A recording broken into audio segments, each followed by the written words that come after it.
જામનગર કોર્પોરેશનની જનરલ બોર્ડની મળેલી મહત્વની બેઠકમાં 10 વર્ષથી જીજી હોસ્પિટલ સામેની દુકાનોની લીઝ રિન્યૂ કરવા અંગેનો મામલો આવતા આજે તે મંજૂર કરવામાં આવ્યો છે।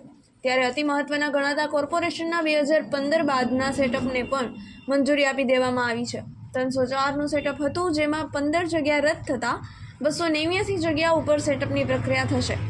આજે મેયર વિનોદ ખીમસુરિયાના અધ્યક્ષ સ્થાને મળેલી જનરલ બોર્ડની બેઠક પહેલા નગરસેવિકા રચના નંદાણીયાએ જીજી હોસ્ટ સામેની દુકાનો માટે થોડો સમય ધરણા કર્યા।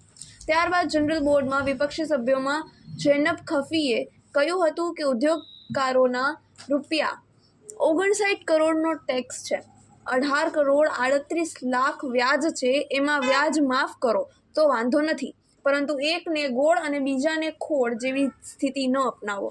જીજી હોસ્પિટલ સામેની દુકાનોના પ્રકરણમાં ચેરિટી કમિશનરની મંજૂરી આવશ્યક છે, તે લીધી નથી અને યોગ્ય કાર્યવાહી થાય તે જોવાની આપની ફરજ છે। તેના જવાબમાં સિટી ઇજનેર ભાવેશ જાનીએ કહ્યું હતું કે 2013થી 23 દરમિયાન દુકાનોનું ભાડું લેવાશે, જેમાં નાના ગલ્લામાં 4000 અને મોટા માટે 6000 ભાડું લેવાશે। વિપક્ષી નેતા ધવલ નંદાએ કહ્યું હતું કે કોર્પોરેટરની મુખ્ય જગ્યા ખાલી છે, તેમાં પણ કોઈ ભેદભાવ રાખ્યા વિના ભરતી કરજો અને નવા સેટઅપની ઝડપી અમલવારી થાય તેના માટે પ્રયાસ કરજો। ત્યારે વિપક્ષ હંમેશા સારા કામમાં આપની સાથે જ છે, ત્યારે મહાપાલિકાની મુખ્ય જગ્યાઓ તાત્કાલિક ભરવા ફરીથી માંગણી કરી હતી।